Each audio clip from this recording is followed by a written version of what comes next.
Students, आज की इस वीडियो में हम डिस्कस करने वाले हैं पेपर कोड BMDG 171 यानी दिव्यांगता, समाज और संस्कृति। तो स्टूडेंट्स, अगर आप इस पेपर कोड का असाइनमेंट, गेस्ट पेपर या नोट्स परचेज करना चाहते हैं तो आप हमारी वेबसाइट पे विजिट कर सकते हैं। हमारी वेबसाइट का लिंक आपको डिस्क्रिप्शन में दिया हुआ है। साथ ही साथ आप हमारी वेबसाइट को सर्च भी कर सकते हैं। हमारी वेबसाइट है shop.hindustanknowledge.com। यहाँ पे आके आप अपना पेपर कोड आसानी से सर्च कर सकते हैं। असाइनमेंट, गेस्ट पेपर और PYQs को यहाँ से परचेज कर सकते हैं। स्टूडेंट्स, इस बार हम लेकर आए हैं गेस्ट पेपर में 25 मोस्ट इंपॉर्टेंट क्वेश्चन, जिनको आप अपने एग्जाम में कवर कर लेंगे तो आप भी 90+ स्कोर कर सकते हैं। इसके साथ साथ आप सभी हमें व्हाट्सएप पे भी कांटेक्ट कर सकते हैं। हमारा व्हाट्सएप कांटेक्ट नंबर आपको वेबसाइट पे अवेलेबल मिल जाएगा और साथ ही साथ डिस्क्रिप्शन में भी दिया हुआ है। आप डायरेक्ट हमें व्हाट्सएप पे कॉन्टैक्ट करके असाइनमेंट, गेस्ट पेपर और नोट्स को परचेज कर सकते हैं। इसके साथ साथ स्टूडेंट्स, आप सभी हमारे टेलीग्राम चैनल को ज्वाइन करना मत भूलिएगा, क्योंकि आपको वहाँ पे सभी क्लासेस के लिंक प्रोवाइड कराए जाते हैं और साथ ही साथ सभी कोर्सेज के फ्री PDF भी वहाँ पे अवेलेबल है। तो चलिए स्टार्ट करते हैं आज की वीडियो को, जिसके अंदर हम डिस्कस करने वाले हैं BMDG 171 यानी दिव्यांगता, समाज और संस्कृति। तो स्टूडेंट्स, यहाँ पे हमारा जो फर्स्ट क्वेश्चन है वो ये है कि दिव्यांगजनों को काम और रोजगार के संबंध में किन चुनौतियों का सामना करना पड़ता है। तो दिव्यांगजन जो है वो समाज का एक महत्वपूर्ण हिस्सा है। उनमें भी अन्य लोगों की तरह प्रतिभा, क्षमता और मेहनत करने की योग्यता होती है, फिर भी उन्हें काम और रोजगार प्राप्त करने में अनेक कठिनाइयों का सामना करना पड़ता है। शिक्षा, प्रशिक्षण, सामाजिक सोच, कार्यस्थल की सुविधाओं और सरकारी व्यवस्था की कमी के कारण वे अक्सर रोजगार से वंचित रह जाते हैं। आज आवश्यकता है कि समाज और सरकार मिलकर उनके लिए समान अवसर उपलब्ध कराएं। यानी हमसे प्रश्न में ये पूछा गया है कि जो दिव्यांगजन जो है, ठीक है, जो दिव्यांगजन है, जो पूर्ण रूप से सक्षम नहीं है किसी भी कार्य को करने के लिए, तो उनके लिए कार्य और रोजगार, ठीक है, इन दोनों के जो संबंध है, इनके सामने कौन कौन सी चुनौतियां हैं जो दिव्यांगजनों को देखने पड़ती है, तो हमें यही बताना है इस प्रश्न के अंदर।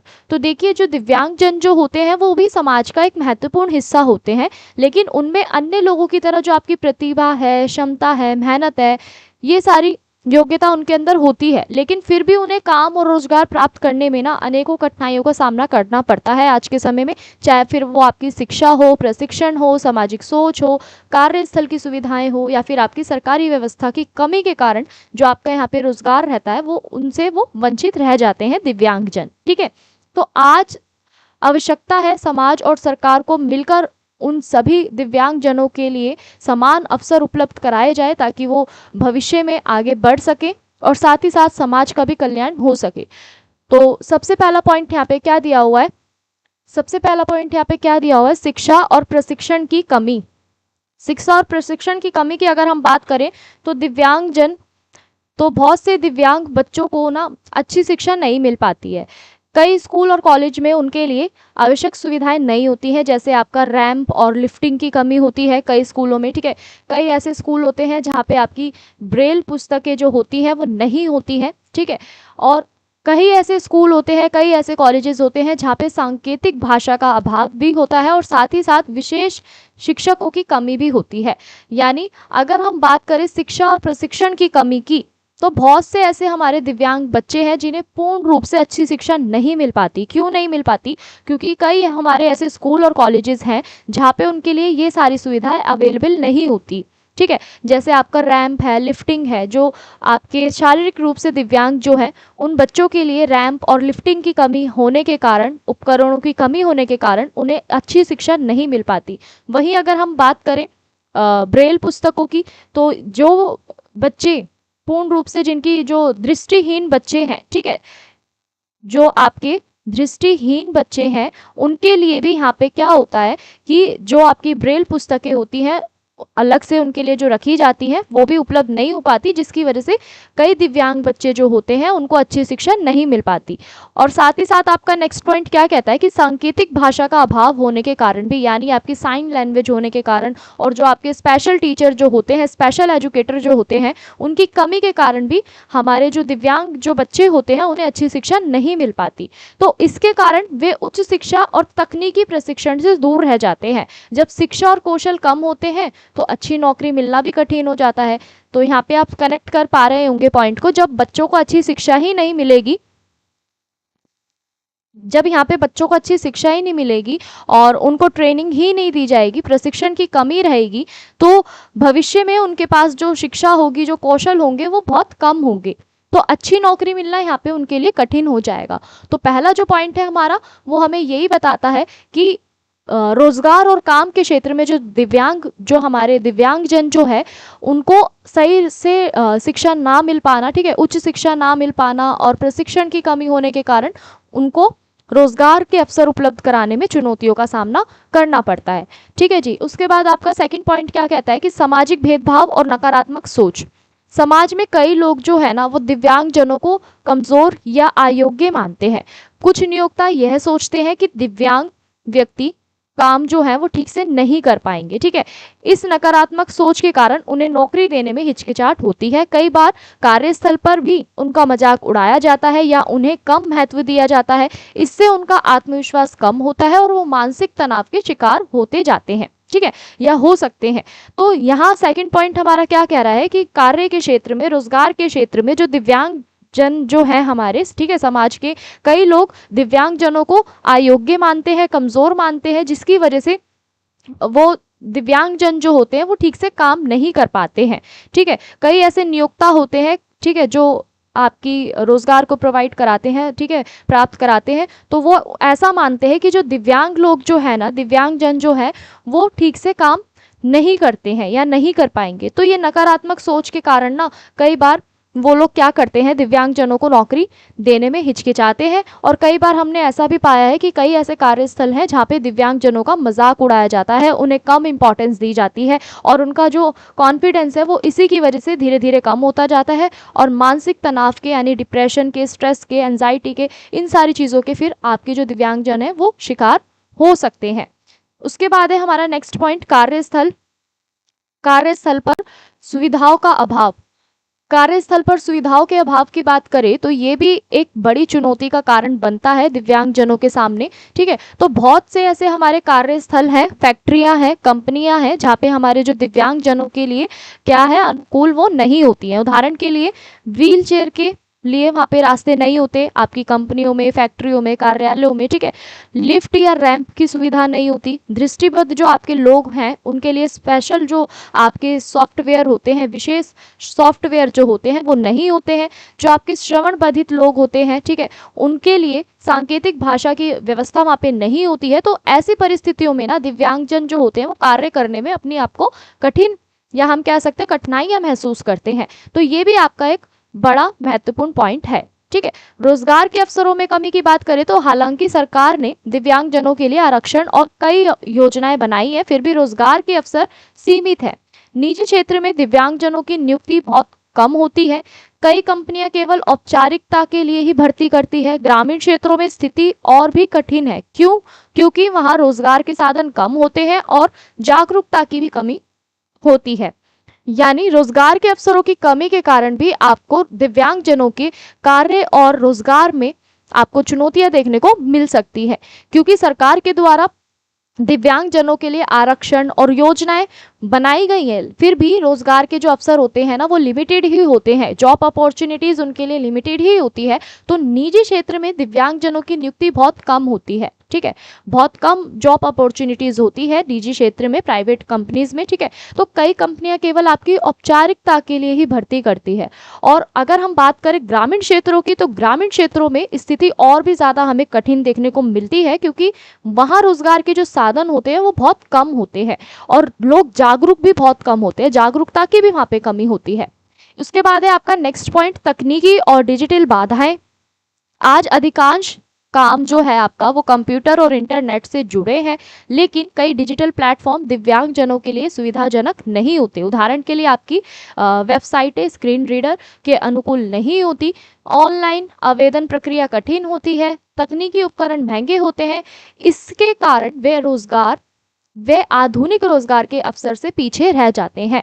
यानी तकनीकी बाधाएं भी हमें देखने को मिलती है रोजगार के क्षेत्र में दिव्यांगजनों के लिए, ठीक है। तो कई ऐसी बाधाएं होती है, चाहे आपकी वो वेबसाइट से संबंधित हो, चाहे वो आवेदन पत्र या हम कह सकते हैं आवेदन प्रक्रिया की हो, तो ये सारी चीजें क्या होती है, कठिन होती है। उसके बाद है आपका नेक्स्ट पॉइंट, आर्थिक कठिनाइयां। आर्थिक कठिनाइयों की बात करें तो दिव्यांगजन और उनके परिवार अक्सर आर्थिक समस्याओं से जूझते हैं, इसीलिए इलाज, विशेष उपकरण और देखभाल पर अधिक खर्च होता है। कई बार गरीबी के कारण वे प्रशिक्षण या शिक्षा प्राप्त नहीं कर पाते, इससे रोजगार पाने की संभावना और भी कम आपकी हो जाती है, ठीक है। तो कई बार हमें ना आर्थिक कठिनाइयां भी देखने को मिलती है रोजगार के अवसर में। जितने भी आपके दिव्यांगजन होते हैं उनके जो परिवार के अंदर ना आर्थिक समस्या से वो हमेशा जूझते हैं, ठीक है, जिसमें आपके इलाज है, विशेष उपकरण है, देखभाल है, इस पे ज़्यादा से ज़्यादा उनका अधिक खर्चा होता है। और कई बार गरीबी के कारण उन्हें ठीक ढंग से प्रशिक्षण या शिक्षा प्राप्त वो नहीं कर पाते, इससे उनको रोजगार पाने की भी जो उनकी संभावना है वो बहुत कम हो जाती है। नेक्स्ट पॉइंट है यातायात और आवागमन की समस्या। तो यातायात और आवागमन की समस्या की अगर हम बात करें तो दिव्यांगजनों के लिए सार्वजनिक परिवहन जो है वो हमेशा सुविधाजनक नहीं होते, ठीक है। बस, ट्रेन और सड़क व्यवस्था में आवश्यक सुविधाओं की कमी के कारण उन्हें नौकरी तक पहुंचने में कठिनाई होती है।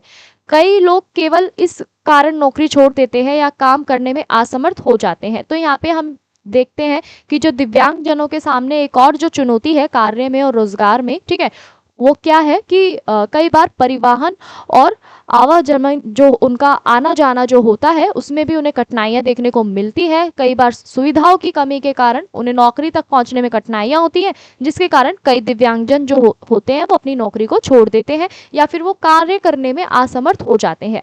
नेक्स्ट पॉइंट है आपका सरकारी योजनाओं की जानकारी का अभाव। तो सरकार द्वारा कई योजनाएं चलाई जाती है, जैसे आपका आरक्षण है, स्वरोजगार योजना है, कौशल विकास कार्यक्रम है और साथ ही साथ आपका आर्थिक सहायता है। लेकिन बहुत से दिव्यांगजनों को इन योजनाओं की जानकारी नहीं होती। कई बार सरकारी प्रक्रियाएं भी जटिल होती है, जिससे लाभ प्राप्त करना उनके लिए कठिन हो जाता है। यानी कई बार जो होता है ना, सरकारी योजनाओं का अभाव के कारण यानी उनकी कमी के कारण भी क्या होता है, दिव्यांगजनों के सामने एक चुनौती हमें देखने को मिलती है। अब इस समस्या के उपाय हम कौन कौन से खोज सकते हैं? दिव्यांगजनों की जो रोजगार से संबंधित समस्याओं को दूर करने के लिए कुछ महत्वपूर्ण कदम उठाए जा सकते हैं, जिनमें से पहला है समावेशी शिक्षा की व्यवस्था की जाए। दूसरा, कार्यस्थलों को दिव्यांग अनुकूलन बनाया जाए। निजी क्षेत्र में रोजगार के अवसर बढ़ाए जाए और समाज में जागरूकता फैलाकर भेदभाव कम किया जाए। कौशल विकास और डिजिटल प्रशिक्षण दिया जाए। साथ ही साथ सरकारी योजनाओं को सरल और प्रभावी बनाया जाए। तो ये सारे के सारे जो पॉइंट मैंने आपको एक्सप्लेन करे हैं, तो ये सारे अगर कदम उठाए जाते हैं तो जितने भी हमारे दिव्यांगजन हैं उनके जो रोजगार से संबंधित जो समस्याएं हैं हम उनको दूर कर सकते हैं। अब इस प्रश्न का निष्कर्ष क्या कहता है ये भी जान लेते हैं। तो अगर इसके निष्कर्ष की बात करें तो दिव्यांगजन किसी पे बोझ नहीं है, ठीक है, बल्कि समाज की महत्वपूर्ण शक्ति है। यदि उन्हें उचित रूप से शिक्षा दी जाए, प्रशिक्षण दिया जाए, सम्मान और अवसर दिए जाए तो वो हर क्षेत्र में सफलता प्राप्त कर सकते हैं। रोजगार केवल आय का साधन नहीं है, बल्कि आत्मसम्मान, आत्मनिर्भरता का आधार भी है। इसलिए समाज और सरकार और साथ ही साथ आपके निजी संस्थानों का कर्तव्य है कि दिव्यांगजनों के लिए समान और सम्मानजनक रोजगार जो है वो आपके सुनिश्चित करें, ठीक है। इसी के साथ हम आगे बढ़ते हैं। आपका नेक्स्ट प्रश्न जो है वो ये है कि दिव्यांगता के विषय में विश्व के विभिन्न धर्मों की क्या सोच है। यानी आपकी दिव्यांगता के बारे में, ठीक है, अलग अलग विश्व के जो अलग अलग धर्म हैं उनकी क्या सोच है, वो क्या मानते हैं दिव्यांगजनों को, ठीक है। तो अगर हम दिव्यांगता के अंदर अलग अलग धर्मों की सोच की बात करें तो दिव्यांगता जो है आपका वो मानव जीवन का एक हिस्सा है। दुनिया में अनेक लोग जो है वो शारीरिक, मानसिक, दृष्टि, श्रवण, अन्य प्रकार की दिव्यांगताओं के साथ जीवन जीते हैं। विश्व के विभिन्न धर्म दिव्यांग व्यक्तियों के दया, व्यक्तियों के प्रति दया, सम्मान, सहयोग और समानता का संदेश देते हैं। हालांकि कुछ पुराने सामाजिक विचारों में दिव्यांगता को कर्मों का फल या परीक्षा माना गया है, लेकिन अधिकांश धर्म मानवता और सहानुभूति पर जोर देते हैं। यानी दिव्यांगता जो है ना आपकी, वो क्या है, वो मानव जीवन का ही एक हिस्सा है और दुनिया के अंदर आपको अलग अलग दिव्यांगता के प्रकार देखने को मिलेंगे। जैसे आपका शारीरिक है, मानसिक है, दृष्टि है, श्रवण है, तो अलग अलग प्रकार की आपको दिव्यांगता देखने को मिलेगी। विश्व के विभिन्न धर्मों में दिव्यांगता को व्यक्ति के प्रति अलग अलग, हम कह सकते हैं, सम्मान देने के लिए, दया देने के लिए हमें संदेश देखने को मिलता है। तो अब हम बात करते हैं हिंदू धर्म की सोच के बारे में। तो हिंदू धर्म की सोच के बारे में बात करें तो हिंदू धर्म में दिव्यांग व्यक्तियों के प्रति करुणा, सेवा को महत्वपूर्ण माना गया है। ठीक है, हिंदू धर्म के अनुसार हर व्यक्ति ईश्वर का अंश होता है, इसलिए किसी भी व्यक्ति के साथ भेदभाव नहीं करना चाहिए। कुछ धार्मिक ग्रंथों में दिव्यांगता को पिछले जन्मों के कर्मों से जोड़ा गया है, लेकिन आधुनिक हिंदू विचारधारा को इसे मानवीय स्थिति रूप में देखा गया है या देखती है। ठीक है, समाज में दिव्यांग जनों की सहायता करना पुण्य का कार्य माना जाता है। महाभारत में धृतराष्ट्र दृष्टिहीन थे, फिर भी वे राजा बने। इससे संदेश मिलता है कि दिव्यांग व्यक्ति भी महत्वपूर्ण भूमिका निभा सकते हैं। तो हिंदू धर्म क्या मानता है कि हिंदू धर्म जो है वो दिव्यांगता को ना, दिव्यांग व्यक्तियों के प्रति करुणा, सेवा, इन सबको बहुत ज्यादा महत्वपूर्ण देता है। ठीक है, महत्व देता है। हिंदू धर्म के अनुसार हर व्यक्ति जो है ना वो ईश्वर का ही अंश है, इसलिए किसी भी व्यक्ति के साथ कोई भी डिस्क्रिमिनेशन, कोई भी भेदभाव नहीं होना चाहिए। ठीक है, कुछ हमारे धार्मिक ग्रंथ जो हैं वो दिव्यांगता को क्या मानते हैं, पिछले जन्म के कर्मों से जोड़ते हैं, लेकिन आधुनिक हिंदू विचारधारा में यानी वर्तमान समय में इसे मानवीय स्थिति के रूप में देखा जाता है। तो समाज में जितने भी आपके दिव्यांग जन है ना, उनकी सहायता करना पुण्य माना जाता है, उनका कार्य करना पुण्य माना जाता है हिंदू धर्म के अंदर। वहीं अगर हम बात करें आपकी महाभारत के अंदर, तो महाभारत के अंदर जो आपके धृतराष्ट्र जो थे वो दृष्टिहीन थे, फिर भी वो राजा बने। इससे हमें क्या संदेश मिल रहा है कि जो आपके दिव्यांग व्यक्ति है ना वो भी अपनी एक महत्वपूर्ण भूमिका निभा सकते हैं। उसके बाद है आपका बौद्धिक धर्म। ठीक है, बौद्ध धर्म की सोच क्या है, तो बौद्ध धर्म जो है ना वो भी आपका करुणा, दया, समानता का संदेश देता है। भगवान बुद्ध ने सिखाया है कि सभी मनुष्य समान है और सुख और जो आपका दुख जो है वो जीवन का हिस्सा है। बौद्ध धर्म में दिव्यांगता को किसी व्यक्ति की कमजोरी नहीं माना जाता, बल्कि दूसरों की सहायता करना और जो आपके दुख जो है उन्हें दूर करना सबसे बड़ा यहाँ पे धर्म माना गया है। बौद्ध भिक्षु और अनुयायी जो आपके हैं, ठीक है, अनुयायी जो है दिव्यांग लोगों की सेवा और सम्मान को क्या करते हैं, नैतिक कर्तव्य यहाँ पे मानते हैं। यानी हिंदू धर्म के अनुसार अगर हम बात करें तो हिंदू धर्म भी यही मानता है कि हमें दिव्यांग जनों के लिए, दिव्यांग व्यक्तियों के लिए मन में करुणा, दया भाव रखना चाहिए। ठीक है, उसी प्रकार से आपका जो बौद्ध धर्म की सोच है वो भी यही मानती है। भगवान बुद्ध ने हमें सिखाया है कि जो सभी मनुष्य जो हैं वो एक समान है और उनके जीवन में जो दुख है, दुख भी क्या है, हमारा जीवन का एक हिस्सा है। इसलिए दिव्यांगता को किसी भी व्यक्ति की कमजोरी नहीं माना चाहिए, बल्कि उसकी सहायता करने के लिए, उसके दुख को कम करने के लिए सबसे बड़ा धर्म यहाँ पे माना गया है।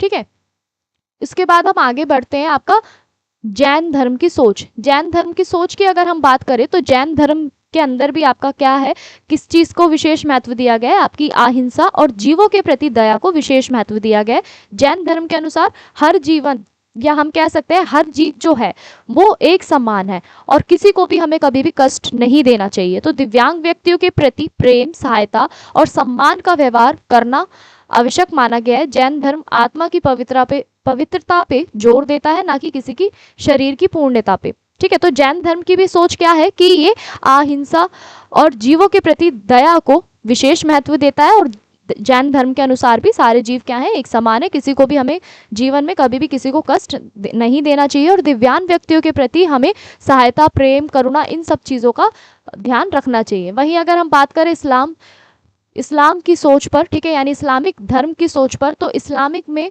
क्या माना गया है, इस्लाम धर्म में, कि दिव्यांग व्यक्तियों के साथ ना सम्मान और न्यायपूर्ण व्यवहार करने की शिक्षा दी गई है। कुरान में कहा गया है कि अल्लाह सभी इंसानों को समान मानता है। इस्लाम में दिव्यांगता को अल्लाह की परीक्षा माना जाता है, लेकिन इसका अर्थ यह नहीं है कि व्यक्ति कम महत्वपूर्ण है। पैगंबर मोहम्मद ने दिव्यांग लोगों के प्रति दया और सहयोग का संदेश दिया है। इस्लाम धर्म आज ये सिखाता है कि दिव्यांग व्यक्तियों को शिक्षा, रोजगार, सम्मानजनक जीवन जीने का अधिकार मिलना चाहिए। ठीक है जी, तो यहाँ पे आपका जो इस्लाम धर्म जो है वो भी क्या मानता है कि दिव्यांग जनों के प्रति हमें अपनी न्यायपूर्ण और सम्मान व्यवहार उनको करना चाहिए, ठीक है। और उनके लिए, उन व्यक्तियों के लिए, दिव्यांग व्यक्तियों के लिए शिक्षा रोजगार के जितने भी हमारे अवसर हैं उन्हें समान मिलने चाहिए और समान अधिकार होना चाहिए। अब हम बात करते हैं आपके ईसाई धर्म की सोच के बारे में। तो ईसाई धर्म की सोच के बारे में अगर हम बात करें तो यहाँ पे जो आपका ईसाई धर्म जो है, ठीक है, वो क्या मानता है दिव्यांग व्यक्तियों के प्रति। तो ईसाई धर्म जो है वो धर्म, प्रेम, सेवा, मानव समानता पर आधारित है। ईसा मसीह, ठीक है, ईसा मसीहा ने बीमार और दिव्यांग लोगों के लिए सहायता की तथा समाज को दया और सहानुभूति का संदेश दिया। ईसाई धर्म में माना जाता है कि हर व्यक्ति ईश्वर की संतान है, इसलिए दिव्यांग व्यक्तियों के साथ भेदभाव करना गलत है।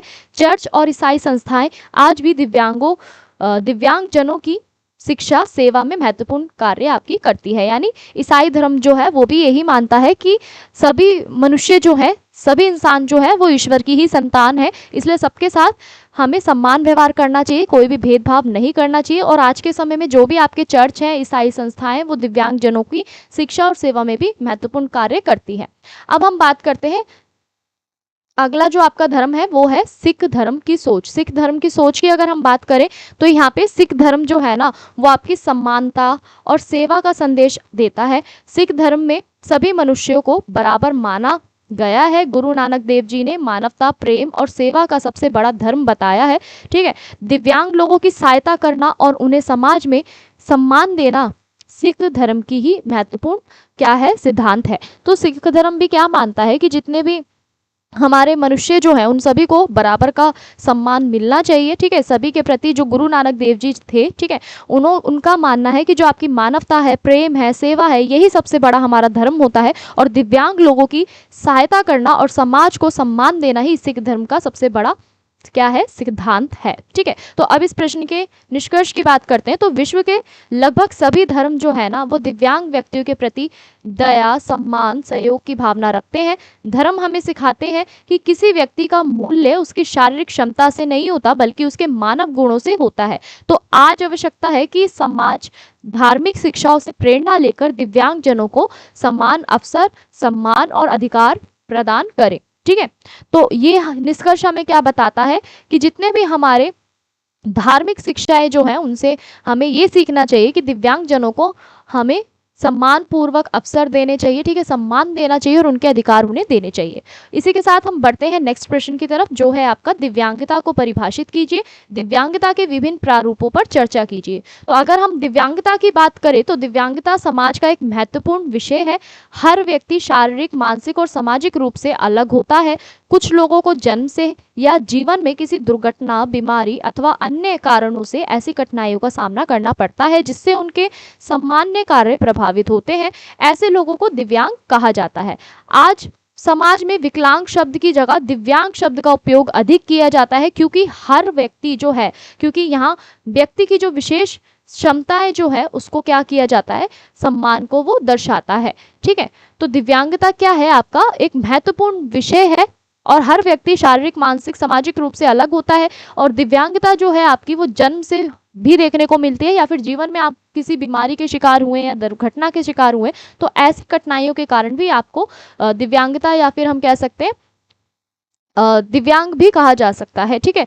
तो आज के समय में आपका जो विकलांग शब्द है उसको रिप्लेस कर दिया गया है किसमें, दिव्यांग में, ठीक है। तो दिव्यांग शब्द आज के समय में ज्यादा उपयोग में लाया जाता है। अब हम बात करते हैं दिव्यांगता की परिभाषा की। तो दिव्यांगता की परिभाषा की बात करें तो ये वो स्थिति होती है जिसमें किसी व्यक्ति की शारीरिक, मानसिक, बौद्धिक या संवेदी क्षमता जो है वो सामान्य व्यक्ति की तुलना में कम होती जाती है या कम हो जाती है, जिससे उसके दैनिक कार्य, शिक्षा, रोजगार और सामाजिक जीवन पर भी प्रभाव पड़ता है। वहीं अगर हम बात करें WHO के अनुसार यानी विश्व स्वास्थ्य संगठन के अनुसार दिव्यांगता केवल आपकी शरीर की कमी नहीं है बल्कि यह व्यक्ति के और समाज के बीच की बाधाओं का भी परिणाम है, ठीक है। तो यदि समाज में उचित सुविधाएं उपलब्ध हो तो दिव्यांग व्यक्ति सामान्य जीवन भी जी सकते हैं, ठीक है। तो दिव्यांगता की परिभाषा की बात करें तो दिव्यांगता वो स्थिति होती है जब किसी व्यक्ति के अंदर शारीरिक, मानसिक, बौद्धिक, संवेदी क्षमताएं जो होती है ना वो व्यक्तियों की क्या होने अन्य व्यक्तियों से, सामान्य व्यक्तियों से जब तुलना करते हैं तो वो क्षमताएं हमें कम देखने को मिलती है, उसी को हम क्या कहते हैं, दिव्यांगता कहते हैं। जिससे उसके दैनिक कार्य, शिक्षा, रोजगार, सामाजिक जीवन भी प्रभावित होता है, वही आपकी दिव्यांगता कहलाती है। और WHO के अनुसार दिव्यांगता आपके शरीर की कमी नहीं है, बल्कि व्यक्ति और समाज के बीच में एक बाधाओं का परिणाम भी है। तो अगर दिव्यांग जनों को आपकी सुविधाएं, उचित सुविधाएं उपलब्ध कराई जाए तो वो भी समाज में आगे बढ़ सकते हैं, बाकी अन्य लोगों की तरह वो भी सामान्य जीवन जी सकते हैं। अब हम बात करते हैं दिव्यांगता के विभिन्न रूपों की। तो विभिन्न रूपों की अगर हम बात करें तो दिव्यांगता कई प्रकार की होती है। प्रमुख प्रारूप निम्नलिखित होते हैं। पहला है आपका शारीरिक दिव्यांगता। ये क्या होती है, जब किसी व्यक्ति के शरीर के अंग सही प्रकार से कार्य नहीं करते तो उसे शारीरिक दिव्यांगता कहा जाता है। उदाहरण के लिए आपका हाथ या पैर का ना होना, या फिर आपका लकवा, जिसको हम पैरालाइसिस के नाम से जानते हैं, ठीक है, चलने फिरने में कठिनाई, मांसपेशियों की कमजोरी, तो ये सारी आपकी क्या है, शारीरिक दिव्यांगता के अंतर्गत आती है।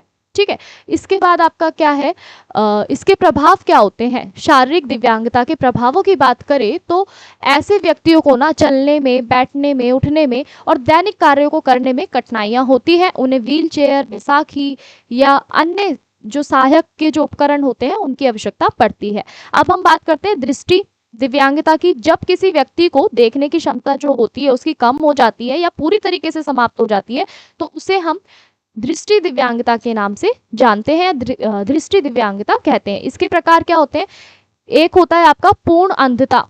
ठीक है, पूर्ण अंधता की बात करें अगर हम, तो पूर्ण अंधता होती है और एक होती है कम दृष्टि।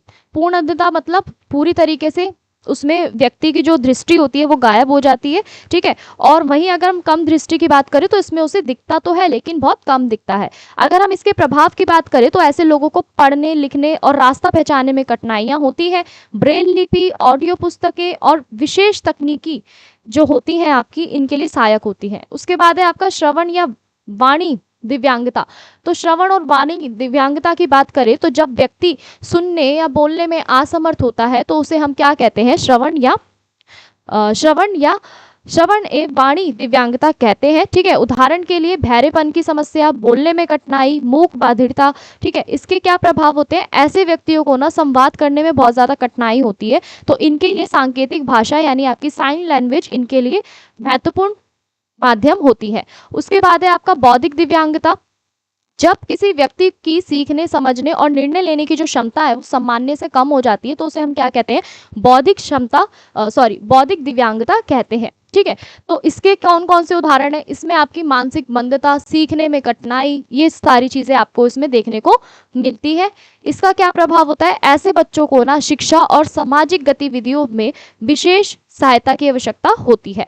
उसके बाद है आपकी मानसिक दिव्यांगता। मानसिक रोगों या मानसिक असंतुलन के कारण उत्पन्न होने वाली समस्याओं को हम मानसिक दिव्यांगता कहा यहाँ पे जाता है। ठीक है, तो मानसिक दिव्यांगता जो होती है आपकी, उसके उदाहरण कौन कौन से होते हैं, सबसे पहला आप में इसमें आता है आपका अवसाद आता है। ठीक है, फिर आता है सिजोफ्रेनिया, उसके बाद है आपका चिंता विकार। इसके क्या प्रभाव होते हैं, ऐसे व्यक्तियों के व्यवहार, सोच और भावनाओं पर प्रभाव पड़ता है। उचित इलाज और सहयोग से वे सामान्य जीवन जी सकते हैं। उसके बाद है आपका बहुदिव्यांगता। बहुदिव्यांगता क्या होती है कि जब किसी व्यक्ति में एक से अधिक दिव्यांगता होती है तो उसे हम क्या कहते हैं, बहुदिव्यांगता कहते हैं। ठीक है, जब एक व्यक्ति में अधिक डिसेबिलिटीज होती हैं, एक से ज्यादा डिसेबिलिटी होती है तो उसको हम क्या कहते हैं, मल्टी डिसेबल कहते हैं। ठीक है, या फिर हम कह सकते हैं बहुदिव्यांगता कहा जाता है। अब इसके क्या उदाहरण होते हैं, पहला उदाहरण क्या है, दृष्टि और श्रवण दोनों की समस्या हो सकती है। शारीरिक और मानसिक दिव्यांगता हो सकती है। प्रभाव क्या होता है कि ऐसे व्यक्तियों को अधिक देखभाल और विशेष सुविधाओं की आवश्यकता होती है। अब दिव्यांग व्यक्तियों के लिए समाज की क्या भूमिका होती है, सबसे पहली भूमिका कौन सी है समाज की, कि समान अवसर प्रदान करे वो दिव्यांग व्यक्तियों को। ठीक है, शिक्षा और रोजगार में सहायता करे, सार्वजनिक स्थानों को सुगम बनाए, भेदभाव को समाप्त करे और सम्मान और सहयोग दे। तो सरकार द्वारा भी कई ऐसी योजनाएं चलाई जा सकती है, जैसे आपका आरक्षण हो गया, पेंशन हो गया, छात्रवृत्ति हो गया। ठीक है, और आपकी जो सहायक उपकरण जो है वो हो गया। इसके बाद आपका जो उपसंहार है, यानी इस प्रश्न का निष्कर्ष क्या कहता है ये भी जान लेते हैं। तो दिव्यांगता कोई कमजोरी नहीं है, बल्कि ये जीवन की एक विशेष परिस्थिति है। दिव्यांग व्यक्तियों में भी अनेक प्रतिभाएं और क्षमताएं होती है। समाज का कर्तव्य है कि उन्हें समान अधिकार, सम्मान और अवसर प्रदान करें। ठीक है, यदि समाज सहयोगी है, संवेदनशील बने, तो दिव्यांग व्यक्ति भी आत्मनिर्भर और सफल जीवन आपका जी सकते हैं। ठीक है, अब हम बढ़ते हैं नेक्स्ट प्रश्न की तरफ। नेक्स्ट प्रश्न जो आपका है वो ये है कि दिव्यांग व्यक्तियों द्वारा अनुभव की जाने वाली विभिन्न प्रकार की बाधाओं और भेदभावों पर चर्चा कीजिए। तो अब हमारा प्रश्न क्या कहता है कि दिव्यांग व्यक्तियों के द्वारा अनुभव की जाने वाली विभिन्न प्रकार की जो आपकी बाधाएं हैं, या फिर हम कह सकते हैं जो डिस्क्रिमिनेशन, भेदभाव है, उन्हें हमें बताना है। तो दिव्यांग व्यक्ति समाज का महत्वपूर्ण हिस्सा है, जैसा अभी हम सब लोग जान ही चुके हैं सभी प्रश्नों को डिस्कस करने के बाद। तो वे भी अन्य लोगों की तरफ सम्मान, शिक्षा, रोजगार और समान अवसरों के अधिकारी है, लेकिन वास्तविक जीवन में उन्हें अनेक प्रकार की बाधाओं और भेदभाव का सामना करना पड़ता है। ये बाधाएं केवल आपकी शारीरिक नहीं होती, बल्कि सामाजिक, आर्थिक, शैक्षिक और मानसिक भी होती हैं। इन समस्याओं के कारण दिव्यांग व्यक्ति अपने अधिकारों और क्षमताओं का पूरा उपयोग नहीं कर पाते हैं। ठीक है, तो दिव्यांग व्यक्ति को केवल उनकी शारीरिक बाधाएं नहीं होती, बल्कि उनको समाज में सामाजिक रूप से, आर्थिक रूप से जो भेदभाव उनके साथ होता है, उनको भी उनका सामना करना पड़ता है। ठीक है, तो पहली जो आपकी बाधा है वो क्या है कि शारीरिक बाधा। शारीरिक बाधा की बात करें तो इसमें सबसे पहला पॉइंट जो है आपका वो क्या है, शारीरिक बाधा है। तो दिव्यांग व्यक्तियों के सामने सबसे बड़ी समस्या शारीरिक बाधाओं की होती है। कई सार्वजनिक स्थान जैसे आपके स्कूल हो गए, कार्यस्थल हो गए, ठीक है, और अस्पताल हो गया, बस स्टैंड हो गए, रेलवे स्टेशन हो गए, तो ये दिव्यांग अनुकूल यहाँ पे नहीं होते। तो जैसे आपका भवनों में रैंप, लिफ्ट का अभाव, व्हील चेयर के लिए उचित रास्ते ना होना, दृष्टि बाधित लोगों के लिए संकेतों की कमी होना और सार्वजनिक परिवहनों में सुविधा का अभाव होना। तो इन कारणों से जो आपके दिव्यांग व्यक्ति है ना, उनको आवाजाही में कठिनाई होती है और वो दूसरों पे क्या हो जाते हैं, फिर निर्भर हो जाते हैं।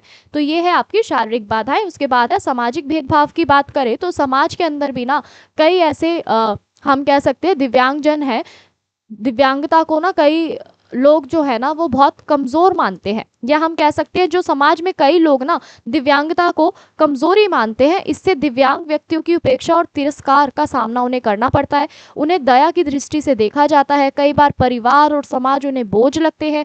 सामाजिक कार्यक्रमों में शामिल नहीं किया जाता और उनकी क्षमताओं को भी कम आंका जाता है। यह व्यवहार उन्हें उनके आत्मविश्वास को कम करते हैं और वे मानसिक रूप से परेशान हो सकते हैं। तो सामाजिक भेदभाव के कारण भी जो दिव्यांगजन जो है उनका तिरस्कार किया जाता है। ठीक है, उनके साथ भेदभाव किया जाता है। वहीं अगर हम बात करें शैक्षिक बाधाओं की, तो दिव्यांग बच्चों को शिक्षा प्राप्त करने में भी अनेकों कठिनाइयों का सामना करना पड़ता है। अनेक कठिनाइयां उनके सामने आती है। ठीक है, चाहे फिर वो आपकी स्कूलों में विशेष शिक्षकों की कमी हो, या फिर आपकी ब्रेल पुस्तकें हो, साइन लैंग्वेज की सुविधा का अभाव हो, कक्षाओं में दिव्यांग अनुकूलन ना हो, या फिर अन्य छात्रों द्वारा मजाक उड़ाना, ये सारी की सारी क्या है आपकी शैक्षिक बाधाएं हैं। इन समस्याओं के कारण ना कई दिव्यांग बच्चे जो होते हैं ना वो पढ़ाई बीच में ही छोड़ देते हैं।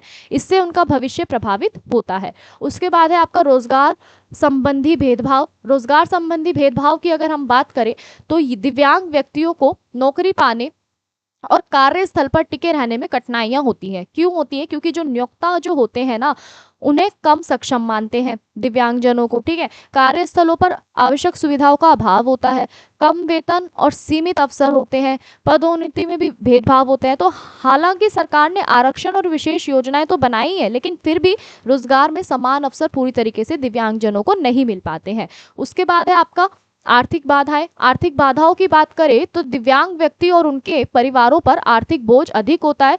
ठीक है, जैसे आपका इलाज हो गया, उपकरण हो गया, इन सब का जो खर्च है वो अधिक होता है। रोजगार की कमी के कारण उनकी कम आय भी होती है। ठीक है, गरीबी और आर्थिक निर्भरता भी होती है। तो कई बार उचित इलाज और शिक्षा नहीं दिला पाते वो।